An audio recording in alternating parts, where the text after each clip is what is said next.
জ্যোতিষ কোনো ম্যাজিক নয়, কিন্তু একজন সঠিক জ্যোতিষী পারে আপনার জীবন সমৃদ্ধ করতে।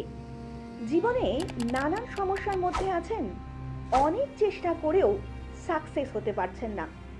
মনের মধ্যে যদি বিশ্বাস থাকে তাহলে সস্তার লোভনীয় মিথ্যে প্রতিশ্রুতিতে পা না দিয়ে ধৈর্য বিশ্বাস নিয়ে যোগাযোগ করুন বহু বছরের অভিজ্ঞতা সম্পন্ন এবং বহু মানুষ যার প্রতিকার প্রতিবিধানে উপকৃত 2006 সালে প্রতিষ্ঠিত এয়ারপোর্ট শিবতারা মন্দিরের প্রধান সেবায়েত শ্রী অভিষেকের সঙ্গে এয়ারপোর্ট এবং হাজরাত চেম্বারে বিশ্বাস নিয়ে আসুন, সমাধান নিয়ে ফিরে যান। জীবনে উন্নতি ও ভরসা মানেই শ্রী অভিষেক। নমস্কার সকল দর্শক বন্ধুদেরকে অনেক অনেক স্বাগত জানিয়ে শুরু করছি আজকে জ্যোতিষশাস্ত্রের লাইভ ফোনের অনুষ্ঠান। আজকেও আপনাদের জন্য যে মানুষটি উপস্থিত, যে মানুষটিকে দেখার জন্য আপনারা অধীর আগ্রহে টেলিভিশন পর্দার সামনে উপস্থিত থাকেন, তিনি হচ্ছেন শ্রী অভিষেক। আজকে দিনে দাঁড়িয়ে ছেলে কিংবা মেয়ে প্রত্যেকেই কিন্তু আমরা নিজ নিজ ক্ষেত্রে ইন্ডিপেন্ডেন্ট হওয়ার চেষ্টা করছি। আমরা চাইছি যে যার কর্মক্ষেত্রে কাজ করি না কেন সেই কর্মক্ষেত্রে সেই কাজের জায়গা থেকে একটু ডেভেলপমেন্ট, যাতে আমরা ফিনান্সিয়ালি স্ট্রং হতে পারি। আর তার জন্যই কিন্তু আমাদের এত লড়াই। কিন্তু এই ফিনান্সিয়ালি যখন আমরা স্ট্রং হতে চাইবো তার আগেও কিন্তু আমাদের দেখা উচিত আমাদের গ্রহগত পজিশনগুলো কি রয়েছে, কিংবা প্ল্যানেটের পজিশনগুলো এই মুহূর্তে আমাদের লাইফে কি পজিশনে রয়েছে, কিংবা আগামী দিনেও কোন পজিশনে থাকলে আমরা আরেকটু প্রাপ্তির সম্ভাবনা যে কোনো জায়গা থেকেই করতে পারি। আমরা বিস্তারিত জানবো, কিন্তু তার আগে চলুন আজকের লাইভ ফোনের অনুষ্ঠানে আমরা স্বাগত জানিয়ে নেব আরও একবার 2006 সালে প্রতিষ্ঠিত এয়ারপোর্ট শিবতারা মন্দিরের প্রধান সেবায়েত শ্রী অভিষেককে। দাদা অনেক স্বাগত আজকের অনুষ্ঠানে আপনাকে। দাদা আজকের দিনে দাঁড়িয়ে আমরা প্রত্যেকেই কিন্তু চাইছি একটু ফিনান্সিয়ালি স্টেবল হতে, তো গ্রহগত কোন কোন দিকগুলো দেখলে আমরা একটু ফিনান্সিয়ালি স্টেবল হতে পারবো যদি একটু দর্শকদের বলেন। দেখো, সমস্ত গ্রহ কিছু না কিছু ফাইন্যান্সিয়াল ডেভেলপমেন্টস দিয়ে থাকে। আমরা গ্রহের কোন দিকটাকে বাদ দেবো? একটা জন্মকুণ্ডলী দেখতে গেলে লগ্ন দেখবো, লগ্নের 4th হাউস দেখবো, 5th হাউস দেখবো, 7th হাউস দেখবো, এবং ইনকামের জায়গা যখনই দেখতে যাবো তখন কিন্তু 11th and 12th হাউস, এই দুটোকেই দেখতে হবে। কারণ ইনকাম শুধু হলেই হলো না, সেটার সাথে আয়ের সাথে ব্যয়ের একটা সামঞ্জস্য দরকার।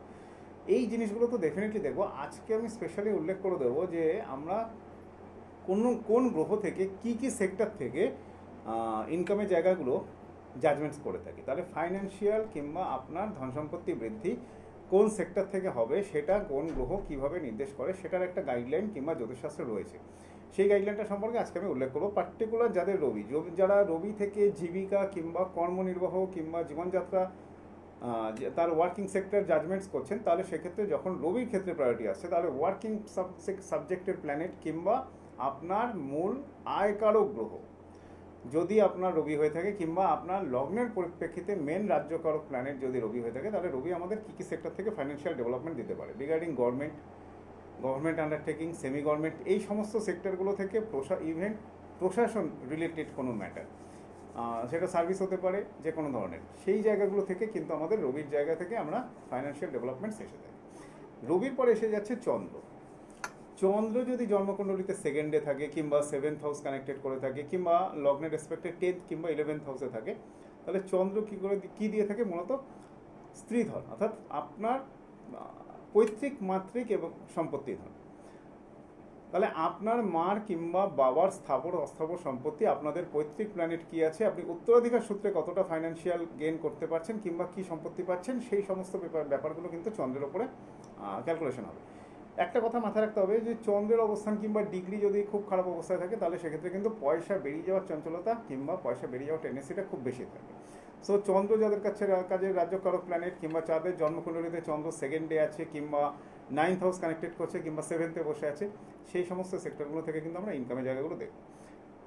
যদি মঙ্গলের সেক্টর থেকে ফাইন্যান্সিয়াল ডেভেলপমেন্টের জায়গা দেখি, তাহলে ল্যান্ড রিলেটেড যে কোনো সেক্টর, অর্থাৎ ভূমি রিলেটেড যে কোনো সেক্টর, সেটা প্রমোটিং হতে পারে, প্রমোটিং রিলেটেড কোনো বিজনেস হতে পারে, ইভেন দালালি ব্রোকারেজ হতে পারে, সমস্ত সেক্টরগুলোকে কিন্তু একই সাথে ইন্ডিকেটস করে থাকে মঙ্গল।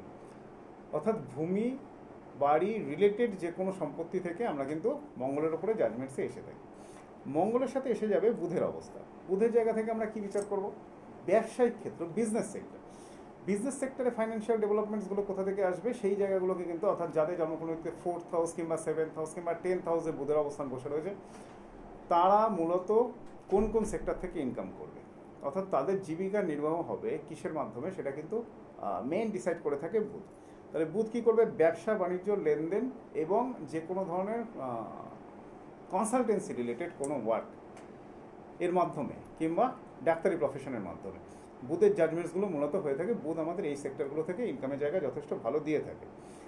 এরপরে আসবো ধন সম্পত্তির কারক গ্রহ বৃহস্পতি। তাহলে বৃহস্পতি যদি লগ্নের রেসপেক্টে লগ্নে থাকে কিংবা সেকেন্ডে থাকে কিংবা লগ্নের রেসপেক্টে 7th হাউসে থাকে কিংবা 10th হাউসে থাকে কিংবা যেই জাতক কিংবা জাতিকার বৃহস্পতি দশান্তদশা চলছে, এখন দেখা গেল কোনো ক্যান্ডিডেটের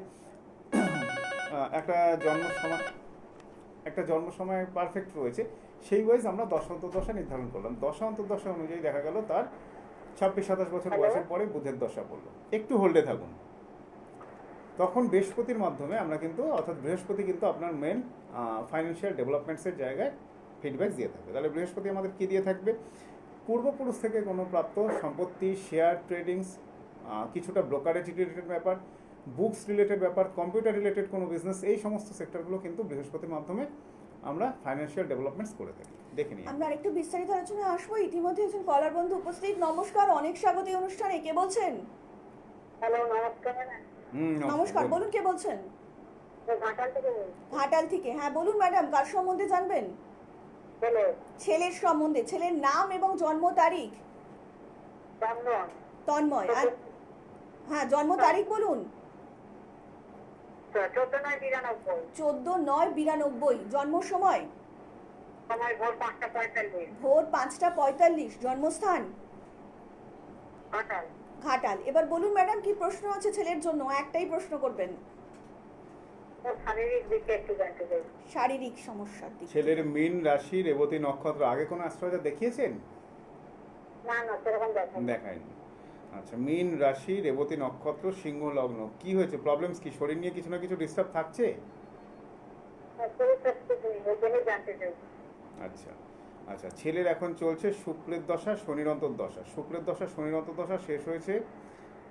শুক্রের দশা ফিনিশড হয়ে গেছে অলরেডি। শনির ফেজ শুরু হয়েছে 11/10/2024। তাহলে 11/10/2024-এর পরের থেকে শারীরিক কিছু না কিছু সমস্যা যাচ্ছে।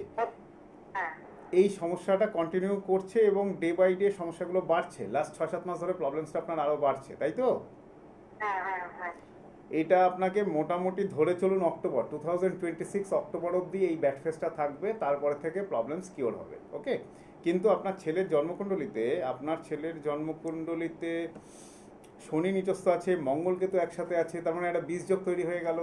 তা আপনি কোনো অ্যাস্ট্রোলজারকে দেখিয়ে, আপনি তো দেখাননি বলেন, আপনি সম্ভব হলে বীজযোগটাকে রেকটিফাইড করুন। কারণ বীজযোগ কী দিয়ে থাকে? শারীরিক অসুস্থতার সাথে সাথে বীজযোগ দেয় গুপ্ত শত্রুর জায়গা। বীজযোগ দেয় যে কোনো টপিক্সে, অর্থাৎ যে কোনো জিনিসে সিদ্ধান্ত গ্রহণের একটা স্টেবিলিটির জায়গায় সমস্যা। বুঝতে পারলেন? আপনার ছেলের ক্ষেত্রে দেখবেন যে কোনো ব্যাপারে ডিসিশন নিতে কিছু না কিছু চিন্তাভাবনা করতে অনেক বেশি সময় লেগে যাচ্ছে। ঠিক আছে, তো ওই জায়গাটাকে আপনি একটু ঠিক করার চেষ্টা করুন, অটোমেটিক্যালি বাকি হরস্কোপ ভালো আছে। অনেক ধন্যবাদ। আরেকটু বিস্তারিত জানতে অবশ্যই নিচে যে মোবাইল নাম্বারটা রয়েছে আপনারা কিন্তু সেখানে যোগাযোগ করতেই পারেন। এই মুহূর্তে যারা যারা শ্রী অভিষেকের হাজরা কিংবা এয়ারপোর্ট চেম্বার অবধি পৌঁছাতে পারছেন না, তাদের জন্যও কিন্তু অনলাইনে দাদা প্রেডিকশনের ব্যবস্থা রেখেছেন। আপনারাও কিন্তু যে কোনো সমস্যার সমাধান পেতে অবশ্যই যোগাযোগ করতেই পারেন। তার জন্য আপনাদেরকে ডায়াল করতে হবে 9831707570 নম্বরে অথবা 9836038552 নম্বরে আপনারা অবিলম্বে যোগাযোগ করতেই পারেন শ্রী অভিষেকের সঙ্গে। তাছাড়া যে কোনো অন্যান্য সমস্যার সমাধান পেতে আপনারা কিন্তু অবশ্যই দাদাকে ফেসবুক কিংবা ইউটিউবে ফলো করতেই পারেন। আর আপনাদের জন্য আরও একটা সুখবর, সেটা হচ্ছে যারা যারা এই মুহূর্তে দাদার থেকে কনসালটেন্সি নিতে চাইছেন তাদের জন্য কিন্তু মেম্বারশিপও দাদা যে কোনো একজনের জন্য ফ্রি রাখছেন। তাই তারা যারা সমস্যায় সত্যি রয়েছেন তারা কিন্তু অবিলম্বেই যোগাযোগ করুন শ্রী অভিষেকের সঙ্গে। আমরা আলোচনায় ফিরবো। ইতিমধ্যেই আরও একজন কলার বন্ধু উপস্থিত। নমস্কার, অনেক স্বাগত এই অনুষ্ঠানে। কে বলছেন? ম্যাম, আমি বর্ধমান থেকে বলছি। হ্যাঁ বলুন ম্যাডাম, কার সম্বন্ধে জানবেন? আমার নিজের সম্বন্ধেই জানবো। আচ্ছা, আপনার জন্ম তারিখ? জন্ম তারিখ 12 ডিসেম্বর 1976 সাল। 12 ডিসেম্বর 1976। জন্ম সময়? 1974। 74। আচ্ছা আচ্ছা, Okay. জন্ম সময় বলবেন? জন্ম সময় আমি জানি না। জন্ম সময় জানেন না? মোটামুটি একটা আইডিয়া বলুন, দিনে না রাত্রে? আমি তো বলতে পারবো না, আমার মা তো অনেক আগে মারা গেছে ছোটবেলায়, আচ্ছা। এটা বলতে পারবো না। ওকে, তাহলে আমরা যেগুলো জন্ম সময় নেই সেগুলো আমরা অ্যাভারেজ দুপুর 12টা ক্যালকুলেশন ধরে এগাই, ঠিক আছে? আচ্ছা, এবার আপনি জন্মস্থানটা আমায় বলবেন। বলুন আপনার জন্মস্থানটা কোথায়? বর্ধমান জেলায়। আচ্ছা, কি বর্ধমান নিয়ে জেলায় কি কি প্রশ্ন জানতে রয়েছে চাইছেন? আপনার দাদার কাছে? প্রশ্ন আমার এখন তো স্যার, আমি আপনাকে 2022 সালে ফোন করেছিলাম, যে আপনি বলেছিলেন যে আপনার 23 সালে আপনার ভালো এবার আপনার স্যার এসছে আমার বাহ। ভাইয়ের বাড়ি সব হয়ে গেছে স্যার আপনার আশীর্বাদে। কিন্তু আমি এইটুকু জানছি যে ছেলে বাবা ছেলের মধ্যে একটু ঝামেলা হচ্ছে এখন হচ্ছে, তো এইটুকু জেনে দেখাতাম আর কি। সত্যিই খুব ভালো লাগলো যাক, শুনে। 2022 এর প্রেডিকশন 2024 আপনার ফিলে গেছে। বাড়ির জায়গা আমার ছেলের গাড়ি আপনার আশীর্বাদে সব হয়ে গেছে। অনেক আমার ধন্যবাদ তার আশীর্বাদে না, জন্য। মা তারার আশীর্বাদে হয়েছে, ঠিক আছে? যাই হোক, এখন আপনার যেটা হচ্ছে সেটা হচ্ছে ঘরে পারিবারিক কিছুটা ঝামেলা তৈরি হচ্ছে, তাই তো? হ্যাঁ। ঠিক আছে, এটা মিটে যাবে। এই ঝামেলাটা তৈরি হচ্ছে ফেব্রুয়ারি মাস থেকে, মানে লাস্ট এই 3-4 মাস ধরে এই সমস্যাটা চলছে। 3-4 মাস থেকে হচ্ছে। ওয়েট করুন, এই বছরই মিটে যাবে। নো রেমিডিসের কোনো ম্যাটার নেই, কারণ এই জন্মকুণ্ডলিতে রেমিডিস কিছু হয় না। ইউজুয়ালি যখন 5টা প্ল্যানেট একসাথে থাকে, যারা দেখছেন জেনে রাখুন, যখন একাধিক প্ল্যানেট যে কোনো হাউসে একসাথে কম্বাস্ট হয়ে থাকে, একসাথে বসে থাকে, যেরকম এই আমাদের লাস্ট কলারে রয়েছে বুধ, রাহু, রবি, চন্দ্র, মঙ্গল, ঠিক আছে? এই 5টা প্ল্যানেট যখনই একসাথে পড়ে গেল, তখন তার ক্ষেত্রে রেমেডি দেওয়া না দেওয়া সমান, কারণ এদের আলটিমেটলি মানে কি বলবো, একটা স্পিরিচুয়াল পাওয়ার চালনা করে, ঠিক আছে? মানে আপনার যা প্রবলেমস আসবে দেখবেন অটোমেটিক্যালি ওভারকাম হয়ে যাবে, ঠিক আছে? হচ্ছেও, আপনার লাইফে এটা হয়েছেও। সো একটু ওয়েট করে যান। আমার মনে হয় আপনার সেপ্টেম্বর অক্টোবর লাগবে না, এই মাসে অলরেডি বৃহস্পতি, এই মাসে অলরেডি আমাদের ভেনাস চেঞ্জ করবে। আপনি এই মাসের মোটামুটি ধরে চলুন 22-24 তারিখের পর থেকেই প্রবলেমস মিটবে আপনার, মানে পারিবারিক যে প্রবলেমসটা হচ্ছে এটা মিটবে। কিন্তু আপনাকে একটা কথা জানিয়ে রাখি, আপনার কিন্তু শত্রু বাড়ছে দিনে দিনে, ঠিক আছে? এই জায়গাটাকে কিন্তু আপনাকে কিছু প্রতিকার প্রতিবিধান আপনি নিয়ারেস্ট আপনার লোকাল, আপনি যেখানে থাকেন লোকাল কোনো অ্যাস্ট্রোলজারের সাথে কনসাল্ট করে এই জায়গাটাকে ঠিক করে নিন, ভালো হবে আপনার। অনেক ধন্যবাদ। যারা যারা সত্যি সত্যি চাইছেন জীবনে ধারণ ছাড়া সাকসেস পেতে, তারা কিন্তু অবশ্যই যোগাযোগ করতেই পারেন শ্রী অভিষেকের সঙ্গে। দাদা শুনি, তাহলে আমি শুক্রের জায়গায় ছিলাম। শুক্র আমাদের কি কি জায়গা থেকে ফাইন্যান্সিয়াল ডেভেলপমেন্ট দিয়ে থাকে, যাদের ক্ষেত্রে পার্টিকুলার শুক্রের অবস্থান ভালো আছে কিংবা 4th হাউসে বসে আছে, লগ্নে বসে আছে, দেখবেন বিয়ের পরে ফাইন্যান্সিয়াল ডেভেলপমেন্টস, অর্থাৎ স্ত্রীধন বলুন কিংবা বিয়ের পরে আপনার হাজব্যান্ডের ফাইন্যান্সিয়াল ডেভেলপমেন্টস, একটা চাকরির জায়গায় ইনক্রিজ হলো, হোয়াট এভার প্রমোশনস হলো, বিজনেস হলো, এই সমস্ত সেক্টরসগুলো দিয়ে থাকে ভেনাসের সেক্টর যে কোনো লাক্সারিয়াস গুডসের উপরে ফাইন্যান্সিয়াল ডেভেলপমেন্টসগুলো দিয়ে থাকে। শনি মূলত সেবামূলক কর্মের সাথে যেই জাতীয় ক্রিয়া থাকে, সেই জাতীয় ফোন আজকে আমরা আর নিতে পারবো না। একদম লাস্ট ফিনিশিং আমি 2-3টে পয়েন্টস বলে দিচ্ছি। শনি মূলত আমাদের সেবামূলক যে কোনো কর্মের সাথে ফাইন্যান্সিয়াল ডেভেলপমেন্টসগুলো দিয়ে থাকে, আর রাহু কিন্তু সাডেন মানি, আকস্মিক ধন লাইফে দিয়ে থাকে, ফাইন্যান্সিয়াল ডেভেলপমেন্টস দিয়ে থাকে। আর কেতু কিন্তু আধ্যাত্মিক সাধনা, স্পিরিচুয়ালিটি, অ্যাস্ট্রোলজি, যে কোনো ধরনের লয়ার প্রফেশনস কিংবা পুজো পাঠের মাধ্যমে ফাইন্যান্সিয়াল ডেভেলপমেন্ট ইনক্রিজ দিয়ে থাকে। আমি ওভারঅল শর্টে আলোচনা করলাম। এর পরবর্তী প্রোগ্রামে আপনাদের পার্টিকুলার এক একটা সেক্টর, এক একটা গ্রহ নিয়ে বিস্তারিত প্রোগ্রামসগুলো আলোচনা করব। আপনাদের মনের মধ্যে যদি আস্থা এবং বিশ্বাস থাকে, তাহলে সমস্যা নিয়ে আসুন এবং ধারণ ছাড়াই সাকসেস নিয়ে যান, এবং তার জন্যই কিন্তু শ্রী অভিষেক। এবং আজকের মতন অনুষ্ঠান কিন্তু আমাদের এখানেই শেষ করতে হচ্ছে, কথা দিয়ে যাচ্ছি। আপনাদের সকলের সঙ্গে দেখা হবে আগামী পর্বে। সকলে অনেক ভালো থাকবেন, নমস্কার।